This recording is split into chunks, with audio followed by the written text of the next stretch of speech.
Bonjour, bienvenue dans cette émission dans laquelle nous allons tenter de trouver une solution à une question qui est assez traditionnelle en philosophie, en métaphysique. Comment lier ou réconcilier deux concepts fondamentaux que sont la psyché et le physis. Alors pour dans cette émission, donc on va tenter de trouver une solution à une ou plusieurs solutions à cette question. Et ça va nous permettre de faire un petit résumé des modèles qu'on a déjà évoqués, le modèle 1, le modèle 2, le modèle 3, avec des concepts fondamentaux que sont le temps, duquel découlent les personnes qui, en tant que personnes, peuvent créer des mondes, vivent dans des mondes, en tant qu'elles partagent avec d'autres personnes une existence, vivent dans des mondes.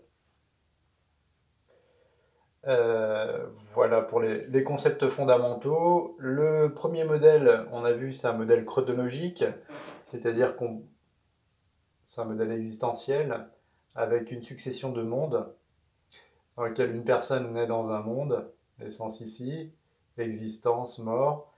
Après sa mort, la personne va dans un autre monde.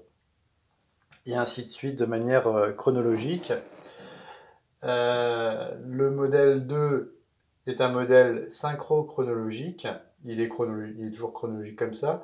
Il y a également ce qu'on appelle l'actualité. Il y a une définition de l'actualité qui fait qu'à un moment dans la ligne de vie d'une personne, cette personne peut être en communication, en actualité, au même moment, avec une autre personne qui est un petit peu plus en avant ou en amont, dans la succession des mondes. Donc ça, c'est pour le modèle synchronique. Il y a un modèle 3 qui est le modèle aléatoire, qui consiste à ne pas avoir de détermination de l'ensemble de la chaîne des mondes. Et à l'issue d'un monde, quand une personne meurt, en fait, elle arrive dans un monde aléatoire, qui est choisi aléatoirement, en fait, qui est déterminé aléatoirement, et non plus prédéfini. Là, on avait dans le modèle 1 et dans le modèle 2, on avait une succession de mondes. Là, dans le modèle 3, une personne peut aller dans un monde, y compris un monde antérieur. Donc ça crée une sorte de dissymétrie entre le futur et le passé, mais ça c'est une autre histoire. Donc modèle 1, modèle 2, modèle 3, dans lequel le temps décline ses effets sur les personnes et sur les mondes. Alors, au niveau de la méthodologie, on va pas donner de définition précise ni faire d'histoire de la philosophie pour les questions de la physis et de la psyché. Ce sont des questions très, très complexes qui demanderaient un développement important. On va simplement donner une petite définition actuelle et on va surtout relier ces deux notions, avec un ensemble d'autres notions qui elles-mêmes sont liées aux notions fondamentales de personne et de monde. Alors, la psyché, on le voit, est liée à la notion de personne. Ça semble assez évident. Elle est aussi liée à la notion de monde. C'est-à-dire que la psyché, qui a un rapport avec l'âme, a un rapport aussi avec le monde, en tant que la personne reçoit dans son corps métaphysique une âme, qui n'est pas à confondre avec le corps classique, qui est le soma chez les Grecs, qui est le corps physique intramondain. Donc on voit bien que la psyché est liée à la fois à la personne, à la notion de personne, aux personnes et au monde, à la notion de monde. Et il y a la question de la physis aussi. La physis est liée au monde, on le voit de manière assez évidente, en tant que la physis est au moins l'ensemble, le lieu où il y a l'ensemble, la totalité des phénomènes physiques, biologiques, qui sont sensibles et scientifiques. Du côté de la physique, qui est une discipline traitant d'une partie du physis, à savoir l'univers, il existe ce qu'on appelle le temps physique. Le temps physique n'est pas à confondre avec le temps métaphysique, en tant que le temps physique vient après. Le temps physique est une conséquence du temps métaphysique à travers la notion de monde. Et ici, physique, on peut voir plusieurs disciplines, ça peut être les physiques, ça peut être les biologies, ça peut être toutes les disciplines intramondaines qui existent dans le physis. Donc on voit bien que le physis comme la psyché sont liés à la fois aux notions fondamentales de personne et de monde, ainsi qu'à plusieurs notions qui sont un petit peu secondaires, en tant qu'elles sont moins importantes dans cette métaphysique. Et par ces liens, les psychés et physis peuvent être perçus comme les effets du temps. À partir d'ici, là je l'ai mis avec des pointillés, tout ça c'est les effets du temps. Donc en tant que la psyché et physis sont liés au temps, on a un point commun qui permet finalement de les réconcilier.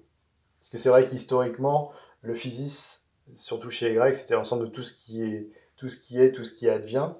Et d'une certaine manière, ça pouvait contenir le psyché. Donc il y avait on pouvait le voir comme une sorte de séparation. Là, il y a un lien qui est bien établi entre les deux, qui vient ultérieurement en tant que la métaphysique vient ultérieurement. Et ce lien, c'est fondamental, c'est le temps qui se manifeste ici par ses effets. Tout ça, c'est les effets du temps.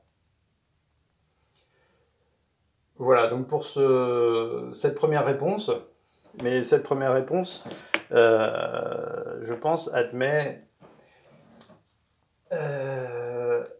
certaines difficultés.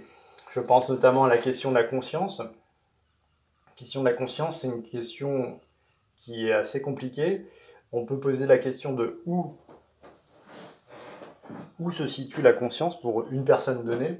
Voilà. On a là une personne donnée. Où se situe la conscience? Est-ce qu'elle se situe au niveau du cerveau? Est-ce qu'elle se situe, comme Aristote le disait, au niveau du cœur? Alors, avec les progrès actuels les progrès récents des sciences, on a pu voir avec des électroencéphalogrammes, avec de l'imagerie médicale à résonance, l'IRM, on a pu localiser certaines zones du cerveau, mais on n'a pas pu mettre en évidence l'émergence de la conscience. De la même manière, pour essayer de répondre à cette question où, en essayant de répondre à cette question où, on arrive à la question du comment. Comment naît la conscience? À partir du physis, qui contient les phénomènes biologiques notamment, comment est-ce qu'on arrive à la conscience? Où situe la conscience? Est-ce qu'elle se situe au niveau de la psyché? Au niveau de l'espace qu'on pourrait au moins définir, mais ça serait un peu restrictif, par espace psychologique, espace de l'âme? Ou bien est-ce qu'on doit la chercher du côté du physis, du cerveau par exemple, du système nerveux central? Là, c'est une question qui n'a pas été encore résolue. De même, la question du comment émerge à la fois au niveau personnel pour une personne donnée, et à la fois au niveau de l'espèce humaine, comment intervient la question de la conscience? C'est une question qui n'a pas été tranchée. La question du quand, de la même manière, n'a pas été tranchée. À quel moment dans l'histoire humaine on commence à avoir conscience? On ne sait pas exactement. Mais avant qu'on soit là, on peut imaginer qu'il n'y avait pas de conscience. On peut imaginer, si la théorie de l'évolution et la théorie de l'univers sont correctes. De la même manière, pour une personne, on sait que c'est entre 18 et 24 mois que la conscience commence à intervenir. Si on fait une expérience avec un enfant, on met un enfant devant un miroir, on met un signe distinctif sur l'enfant, il va voir dans le miroir et commencer par exemple à se toucher la joue entre 18 et 24 mois. Est-ce que c'est le signe de la conscience de soi? Est-ce que cette expérience donne la certitude que au sein de cette personne, la conscience a émergé? C'est assez impossible à trancher. Ça donne des indices indirects. Donc toutes ces questions, finalement, la question de la conscience, c'est des questions scientifiques où, comment, quand, sont mises en échec. Ce sont des questions dont on n'a pas la véritable réponse, parce que pour répondre à cette question, il faudrait véritablement se mettre à la place d'une autre personne, pour savoir où, quand et comment, et encore on n'aurait pas toutes les réponses, peuvent advenir cette conscience. La question par exemple, est-ce qu'une autre personne a conscience comme nous, comme moi? Si je me pose la question, est-ce qu'il y a une autre personne qui a conscience comme moi? J'aurais des indices indirects, à travers son comportement notamment. Donc, pour résoudre cette question, il faudrait que je me mette à la place de cette personne. Or, dans ce modèle-là, où il y a du temps notamment, donc modèle 1, 2, 3, c'est impossible. Donc c'est une mise en échec à la fois de la science et de la métaphysique d'une certaine manière sous ces trois modèles-là. Ce qui est intéressant à noter, c'est que la conscience est liée à la fois à la psyché et à la fois à la physis, à la fois aux personnes et à la fois au monde. Donc ça, c'est une première réponse. La première réponse, elle revient à une réponse finalement assez similaire à celle qui permettait de réconcilier psyché et physis, consiste à dire que la conscience, en tant qu'elle intervient à différents endroits, même si on ne sait pas exactement comment ça se passe, est un effet du temps. Donc ça, c'est ce que nous dit ce premier modèle. Mais on voit que ce n'est pas satisfaisant. Alors, pour arriver à une autre réponse, tenter une autre réponse, il faut essayer de s'affranchir du temps. Alors, c'est plutôt assez compliqué. Là, on voyait que le temps avait un effet au niveau des lignes de vie, ça c'était la ligne de vie personnelle, et avait un effet au niveau du temps physique. Donc ça, je l'efface, on l'a vu. Je vais également effacer le temps. Et on va voir qu'est-ce qu'on peut faire sans temps. Métaphysique, hein, je dis. En continuant à se poser les mêmes questions. On garde les personnes et on propose un autre modèle. Alors c'est un modèle qui est survenu, dont j'ai eu l'idée, après 2 rêves. J'en ai déjà parlé, je crois, au cours d'une vidéo précédente, elle est peut-être mise en ligne déjà. C'est un modèle dans lequel, alors on va le... Pour prendre un peu de place, on va garder, donc on va considérer qu'on garde ces concepts. On va les mettre ici. Voilà, redéfinir ici personne et monde en tant qu'ils sont liés. Donc ça, ce sont des concepts, des notions importantes qu'on peut garder. Tout ça, à la rigueur, on peut le garder. Mais ce qu'on va faire, c'est qu'on va se projeter dans le rêve que j'ai fait. Et dans mon rêve, j'étais dans un monde. Alors, il y avait une certaine attente. Je m'attendais à me retrouver dans un lieu. Et il se trouve que ce lieu était différent du lieu où je pensais me trouver. Donc, par exemple, je pouvais imaginer que j'allais me retrouver dans la chambre où je dormais. Eh bien oui et non. C'est-à-dire que le lieu où je me suis retrouvé était légèrement différent. Il y avait des éléments qui étaient un petit peu différents. Je mets des pointillés par exemple. Donc ça, c'était des éléments supplémentaires que je ne trouvais pas. Là, je pensais me retrouver ici et je me suis retrouvé ici, avec des choses supplémentaires. De la même façon, il y avait des choses que je pensais trouver dans le monde où j'étais, dans le lieu où j'étais, qui n'étaient plus ici. Voilà, donc ça, on peut le représenter par des pointillés éventuellement. Ça sera plus clair. Et les pointillés, on va dire que c'est les éléments qui sont retrouvés mais qui étaient un petit peu différents. Et les éléments supplémentaires, alors on va mettre des pointillés comme ça. Voilà. Et donc en fait, il y a une différence. Ce qui est important de comprendre, c'est qu'il y a une différence entre ce que je pensais voir, effectivement, et ce qui est arrivé. Donc là, il y a une différence qu'on va noter comme ça, différent, avec une fonction. Imagine qu'il existe une fonction qui permette de passer de ce que je pensais, de l'endroit où je pensais aller, à l'endroit où je suis effectivement arrivé dans mon rêve.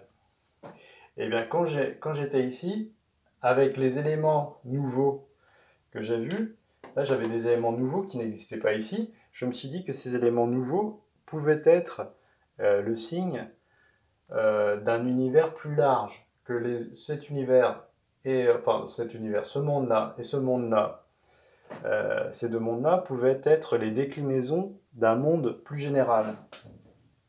Et ce monde plus général, on pourrait le représenter comme ça. Voilà, en rouge. Il y aurait même on peut même le représenter en d'autres couleurs, parce qu'il y aurait d'autres couleurs.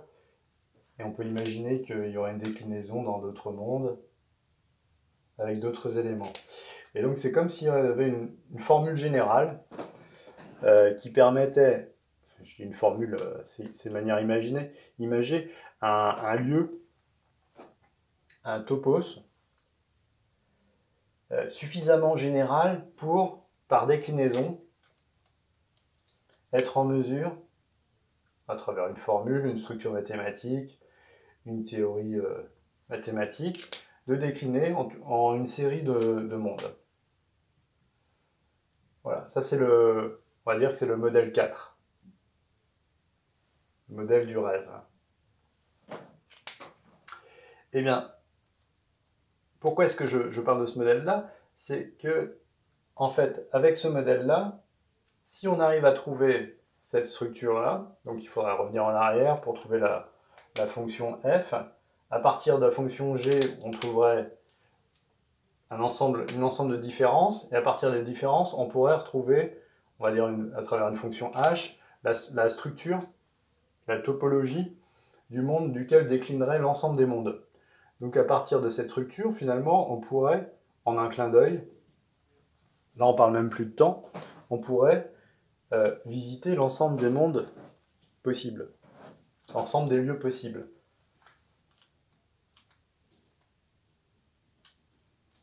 Sachant que ici, ça, on le connaît, parce qu'on attendait. Ça, c'est ce qu'on attendait, et ça, c'est ce qui est arrivé dans le rêve. Donc ces deux-là, on le connaît. Donc si on arrive ici à retrouver la structure mathématique qui permet Voilà, on a été coupé par la carte mémoire, donc on va en profiter pour faire un petit récapitulatif. Pourquoi est-ce que je vous parle de ces rêves? Alors dans ce rêve, je m'attendais à me retrouver ici, je me rends compte que l'espace autour de moi n'était pas comme ça, mais était comme ça. Il y avait des éléments ici qui ont été retrouvés ici. De la même manière, il y avait des éléments supplémentaires ici que je ne retrouvais pas ici. Et donc, en voyant ça, j'ai eu comme une intuition. Je me suis dit, tiens, c'est peut-être le rouge, par exemple, ici, ça peut être le signe d'une structure plus générale, mathématique plus générale. Et si on retrouvait cette structure mathématique générale, on pourrait décliner l'ensemble des mondes, des univers. Alors, à travers les différences, on pourrait définir une fonction g, qui serait l'ensemble des différences existant entre les différents mondes, et de ces différences, on pourrait revenir en arrière et arriver à la structure mathématique de laquelle déclinerait l'ensemble des mondes et l'ensemble des personnes et donc des consciences à travers f. Alors pourquoi est-ce que je vous en parle? Est-ce que ça peut éclairer autrement à travers ce modèle-là, le modèle R, modèle 4, on peut le nommer 4. Si on découvre cette structure que j'appelle WP, ou W pour World et P pour Personne, si on trouve cette structure, on peut éclairer un peu différemment la question de la conscience. Parce qu'il faut imaginer que la personne existe toujours, les mondes existent toujours, mais le temps, en tant qu'il est métaphysique, n'existe plus. À la rigueur, on peut garder le temps physique, duquel qui émergerait de phénomènes situés dans le monde physique. Mais à la rigueur, on s'en fiche, on n'en a même pas besoin.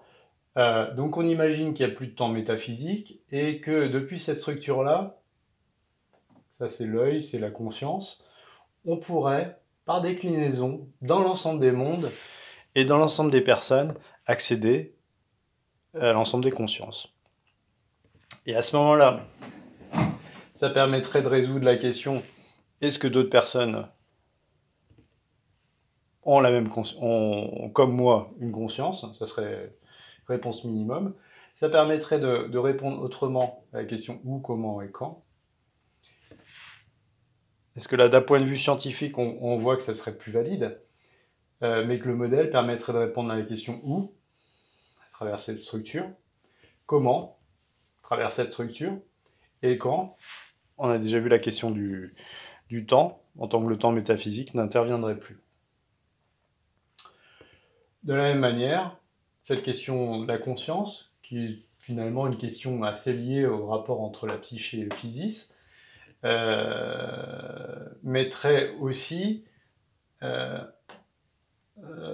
soulignerait aussi que la question initiale, comment réconcilier psyché et physis, pourrait être aussi, à travers ce modèle-là, résolue.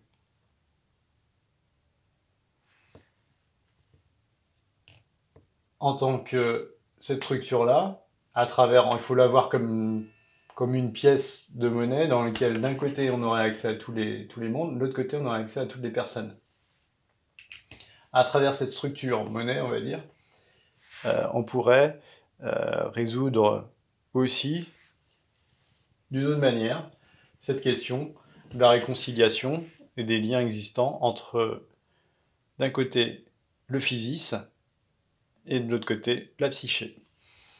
Je vous remercie de votre attention et à bientôt pour une nouvelle émission.